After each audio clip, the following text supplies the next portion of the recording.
Good morning, good afternoon, good evening, wherever you are. This is the second of the videos on impermanence in the general series on the 4 ways of changing the mind. The first one, the previous one, was an introduction, and let's carry straight on from that. We are considering the impermanence of the people, the objects, the circumstances that are in our life. The reason we're doing that is to become more mature. If you've met good teachers, then probably the memory you'll take away is that somehow they are more stable, more mature human beings than you are. That's what they ought to be.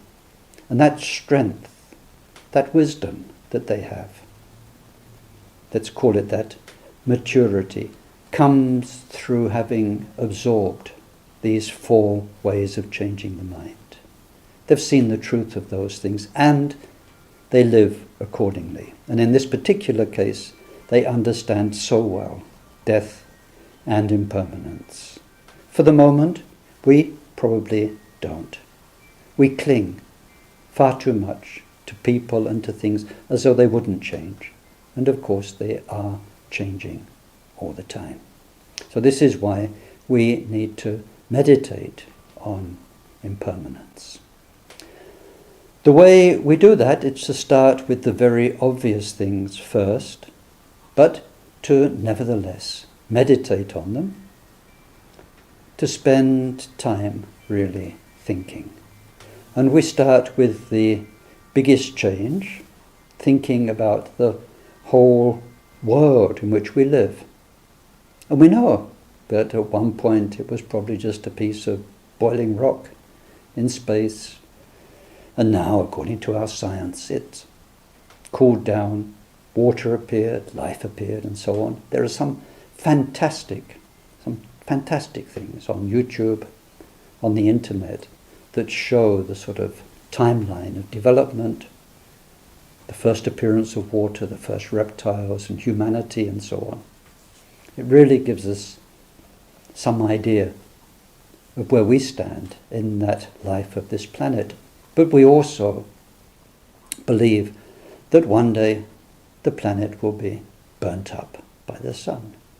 So even this world, this basis upon which our lives come and go, even the world will go. So we really think about that. At one point, this planet, this beautiful planet, wasn't there. At one point, even though it was there, it wasn't blue, like we see it now from space. It was a ball of fire, molten metal. We really sit down, we do 3 minutes, thinking about that vividly, and thinking one day, not even this planet will be there. The next topic we think about is that within that, in history, there have been these big comings and goings of civilizations. We have quite a good idea of human history, and we don't need to think in too much detail, but we know how whole empires arose and disappeared. Buddhism, for instance, appeared in India. First, it wasn't there. There was no Buddha. Then the Buddha came. Then for some 17 centuries, Buddhism was there in India, flourishing, getting a bit weaker, flourishing, but it was there. And then in the 12th century, eradicated from India. It only existed afterwards in exile, in places like Tibet and Japan and Sri Lanka and so on. So we think about history. And then we zoom in our next session, and we give a few sessions to each of these contemplations, and we think about the year, how the years come and go. We think of last year. I'm just now making this video in 2013. Last year was 2012. Oh my word, the things they said about 2012, the end of the world and so on, the Mayan predictions, all that's gone. That was last year. So in 2011, it was this unknown future. What's going to happen? There was the movie 2012. It was the future. And then it was 2012. And then we lived through 2012. And now all of that's past, gone. And just now will be last year, next year, if you see what I mean. We think of the years. Just now I'm preparing the Samiling Tibetan diary for next year. And then next year we'll have the diary, we'll be looking in it at the different astrology for the various days. Then the year afterwards it's in the scrap heap. Who cares about the diaries of a few years ago? Calendars. So we think about the years, and then more realistically, think about your years. Depending on your age, go back to 1992, 1973. See, remember how the flavour of that year, where you were, what you were up to, who you were living with, what you were doing. A student, newly married, divorced, first meeting the Dharma, whatever it was. And then how that became the next year, and the next year, and the next year. We think about the years. We can give that many, many 3-minute meditation sessions. Ideally, and some of us have done this, we work back, and this can take a whole year, 6 months. You go back month by month, or year by year, from where you are now, all the way to your childhood. You journal, you write, and as you write, it brings back so many memories. You trace the whole story back to when you were as early as you can remember. And then you do the same thing, journaling, working back through the years up to now. There you see your story. It's very, very helpful. So once we've done that, then we zoom down a little bit more and we think of the seasons. Spring, how from the cold of winter, the barrenness, the empty trees, those first little leaves appear. Then the flowers and so on. And then as months go by, it becomes summer in all of its fullness, its heat. The fruits start to ripen. And then it's the time of picking the fruits. The leaves start to turn brown and red and drop off, and it's autumn and that feeling of the year winding down.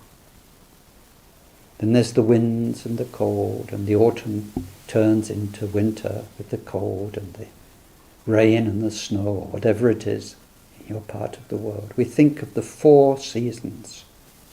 So different how it is when you're in the middle of winter in Samiling in Scotland, brrr, like that, cold. How it is when you're in summer, somewhere like here in Provence, walking out into that oven-like heat of the summer. We think how it is, but then the main point, how it changes. And then we go from the season down to the month. We give it time. How May becomes June. We think, what happens here in May? Which birds come? Which plants start to work? And then in June, and then in July, then in August, and so on, like that. We go through the year in months. And then the next time, with our next series of meditations, we think of the day. Each day has many times, but in the Tibetan system, we focus on 6 mood periods of the day. There is the earliest morning, the dawn, the daybreak, with the birds singing and the light coming and that whole feeling of awakening, starting, freshness. Then, after that mood, that feeling, you have the morning, where the activity in nature, and probably in your life, is busy. There's a whole morning feeling to it. Then we think of midday, the time when the sun is in the zenith, when it's warmest, and that lunchtime, that whole feel of lunch, and how that gradually changes, and then it's afternoon, with that feeling of midday is gone and the day is starting already to wind down. Then that becomes the end of the afternoon, and then this period which is end of afternoon, early evening, when the light is really fading, things are the energies are settling down. And then that gives way to evening and to night, the deep, deep night. So we have those 6 periods of the day: early morning, late morning, midday, early afternoon, number 4, late afternoon, early evening, number 5, the evening time, and then number 6, the depth of night. We think about the different mood and feel and character, and we go through a day, about one day, and what we did in each period of the day. And then we see how 1 hour leads into the next, and 1 minute leads into the next. And then as we start to get even finer, and we see how 1 second becomes the next second, how in my talk just now, the words of just 1 second ago have gone. They've become these words and they've gone, and they become the next words. And then impermanence takes us into very, very interesting areas to do with voidness, shunyata, emptiness.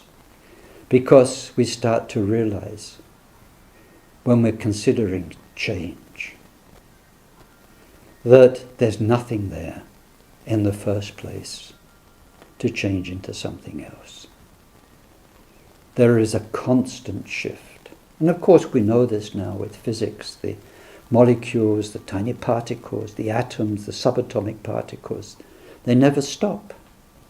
The vibrations, the light waves, the sound waves change they don't even change, they never stop. There's never something there to change. It's a constant flux. In our mind, the thoughts, the emotions, they come and go, and when you try to seize them, to grab them, to pin them down, even very quickly, they're gone.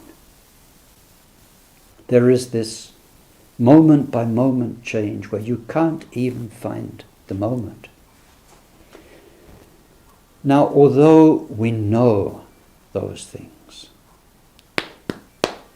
in our head, we haven't taken it on board in our heart, in our wisdom and our maturity.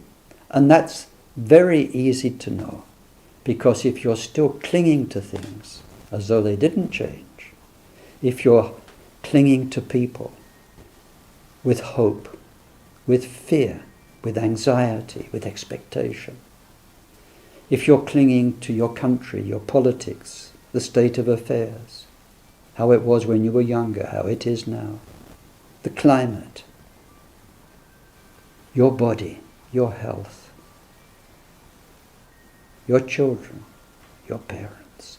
If you are clinging, you don't know impermanence well enough. That is why we really, really need to meditate on it in length and in breadth, again and again and again, until our mind changes.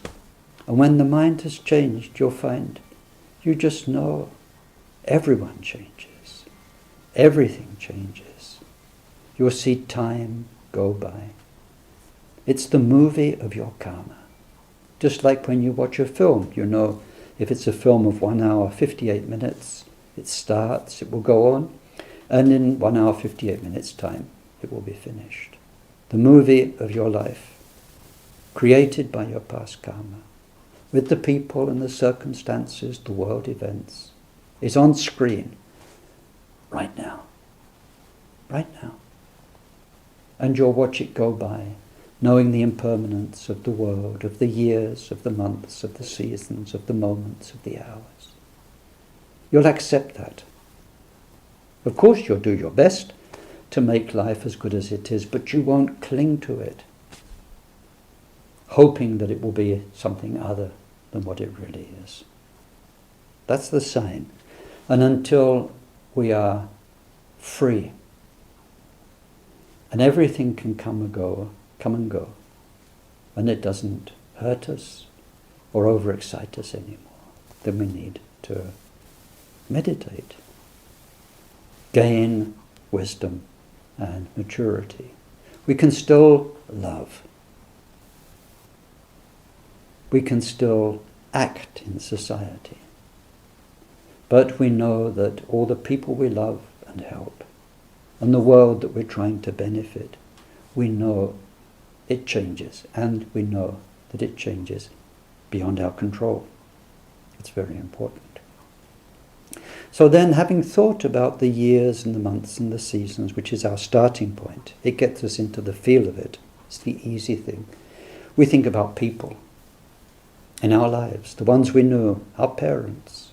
We think, as time goes by, how they changed, our relationship with them changed. We think of our friends, we think of our children. We see how we hope and fear on account of them. And then we look at how they changed and how they've come into our lives and gone out of our lives. And then we think in particular of death. Many people, like our parents, usually die before we do. They leave us, and then they're just a memory. Just a memory. And our friends, I've lost so many good friends, dead. They're gone. So already, while we're alive, people come and go. But when we die, they all go. All of them. Forever. So we think about, once we've got the idea from thinking about the world and its impermanence and the seasons and so on, then we think about the people. And we see, just like the moods of the day, the seconds on the hand of a watch, people change because of their karma. They come into our lives because of our joint karma. They go out of our lives when our karma's finished.